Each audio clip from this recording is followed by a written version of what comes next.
अस्सलाम वालेकुम दोस्तों। आज मैं बात करूंगा वक्फ की कि आखिर वक्फ है क्या।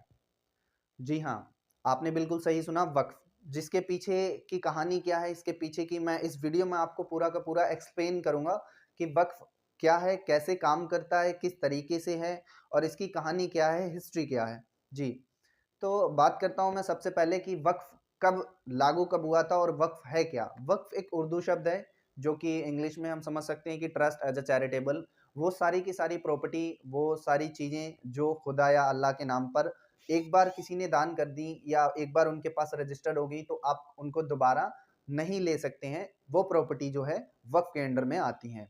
और वक्फ किसी से ज़बरदस्ती नहीं छीनता, लोग अपने मन से देते हैं। अब देने के लिए अगर एलिजिबिलिटी की क्राइटेरिया की अगर मैं बात करूं तो वो सारे के सारे लोग एलिजिबल हैं जो अपने मन से किसी भी प्रॉपर्टी को देना चाहते हैं, जिनके पास बहुत ज़्यादा पैसा है या वो किसी भी प्रॉपर्टी को अपना यूज़ नहीं कर रहे, वो प्रॉपर्टी देना चाहते हैं तो वो आराम से प्रॉपर्टी दे सकते हैं। वो जाते हैं जो मुस्लिम पर्सनल, अगर मैं इसकी बात करूं तो वक्फ की अगर बात करूं तो हर स्टेट में एक वक्फ का यानी every state has a Waqf board. Her state का अपना अपना एक वक्फ बोर्ड है। तो इंडिया में अगर बात करूं तो सबसे बड़ा वक्फ बोर्ड हमारे उत्तर प्रदेश में है। और उसके बाद अगर इंडिया पर्सनल मुस्लिम लॉ बोर्ड की तरफ से अगर मैं बात करूं तो अभी जिसके पीछे की जो कहानी है, अगर उसमें मैं बात करूं तो उसका ये है कि वक्फ के अंडर में ये सारी चीज़ें आती हैं। ठीक है, अब अगर वक्फ की बात करूं तो वक्फ भारत के अंदर करीब करीब तीसरे नंबर पर सबसे बड़ा प्रॉपर्टी डोनर है अगर प्रॉपर्टी की बात करूं तो। क्योंकि फर्स्ट हमारा आता है इंडियन रेलवे, सेकंड आता है हमारा इंडियन आर्मेड फोर्स और third India largest property property donor है लैंड ओनर, जो कि हमारा वक्फ बोर्ड है। अब इसके पीछे विरोध क्यों है, अब उस पर बात कर लेते हैं। विरोध इसलिए, 2 अगस्त 2024 को एक बिल पास होता है मोदी सरकार की तरफ से।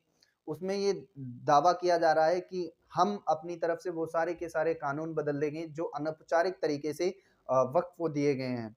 उसमें अब होगा क्या, उसमें आपको करना ये होगा कि अगर आप अपनी प्रॉपर्टी डोनेट करना चाहते हैं तो उसका पूरा का पूरा एक लीगल प्रोसेस होगा। यानी आपको डायरेक्टली डीएम के ऑफिस या फिर डिस्ट्रिक्ट कलेक्टर के ऑफिस जाकर के आपको एक प्रोसेस वे कराना होगा। यानी आप जो प्रॉपर्टी देने जा रहे हैं, क्या वो प्रॉपर्टी लीगल भी है या नहीं है, या वो प्रॉपर्टी हो सकता है वो प्रॉपर्टी ऑलरेडी गवर्नमेंट के अंडर में हो और उसके बाद वक्फ बोर्ड के पास चली जाए। ठीक है, क्योंकि अगर एक बार वक्फ बोर्ड के पास चली गई, अभी उनके पास ये राइट्स हैं कि अगर एक बार प्रॉपर्टी आपने उनको डोनेट कर दी, सारे का सारा रजिस्ट्रेशन प्रोसेस हो गया, पूरा डॉक्यूमेंटेशन हो गया और उसके बाद आप चाहते हैं कि आप ले लें, तो वो ऐसा पॉसिबल नहीं है। ठीक है, अब मोदी सरकार क्या कर रही है, अगर अगर ये बिल जो आया हुआ है पास हो जाता है तो जितनी भी मस्जिद, कब्रिस्तान और ज़मीनें ऐसी हैं जो वक्फ के अंडर में हैं, उन सारे का सारा का कंट्रोल, टेक ओवर जो है वो गवर्नमेंट के पास चला जाएगा। और उसके बाद उनका कोई भी लीगल तरीके से या कानूनी तरीके से कोई भी विरोध नहीं कर पाएगा और उसके बाद जो उनको अधिकार दिए गए हैं वो अधिकार भी पूरी तरीके से छीन लिए जाएंगे। इस कानून का मतलब ये है। इसके लिए बहुत सारी चीज़ों का बदलाव किया गया। 2013 में भी इसमें काफ़ी बदलाव किए गए थे। 40 बदलाव किए गए थे लगभग अमेंडमेंट 2013 में। अब ये एक्ट आया कब था, ये एक्ट पहली बार पंडित जवाहरलाल नेहरू की सरकार में 1954 में आया था। इन प्रॉपर्टी मदरसों और कब्रिस्तानों और मुस्लिम प्रॉपर्टीज़ की देख-रेख करने के लिए, ठीक है? और तब उनको ये सारे के सारे अधिकार दिए गए थे।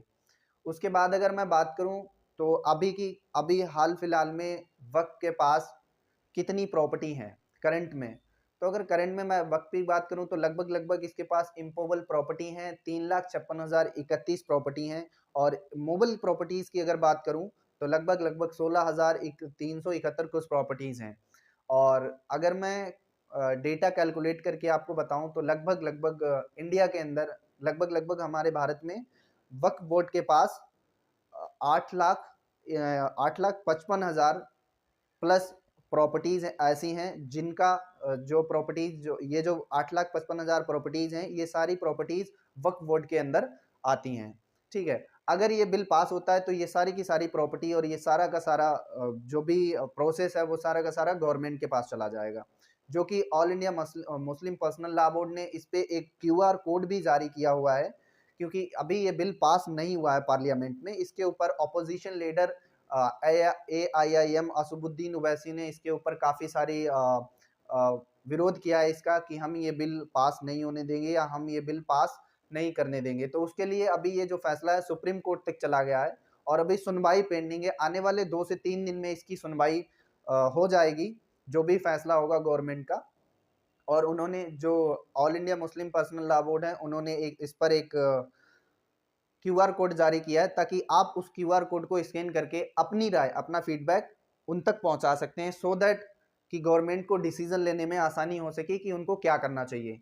क्योंकि अभी ये पार्लियामेंट से पास हो चुका है, लेकिन ये सुप्रीम कोर्ट तक चला गया ये मामला। तो ये पूरी की पूरी कहानी है, इसलिए इस मुस्लिम वक्फ बोर्ड का जो है पूरा का पूरा विरोध किया जा रहा है। तो मैं आपको यही बताना चाहूंगा कि आपकी जो भी राय हो, आप अपना फीडबैक दे सकते हैं। अब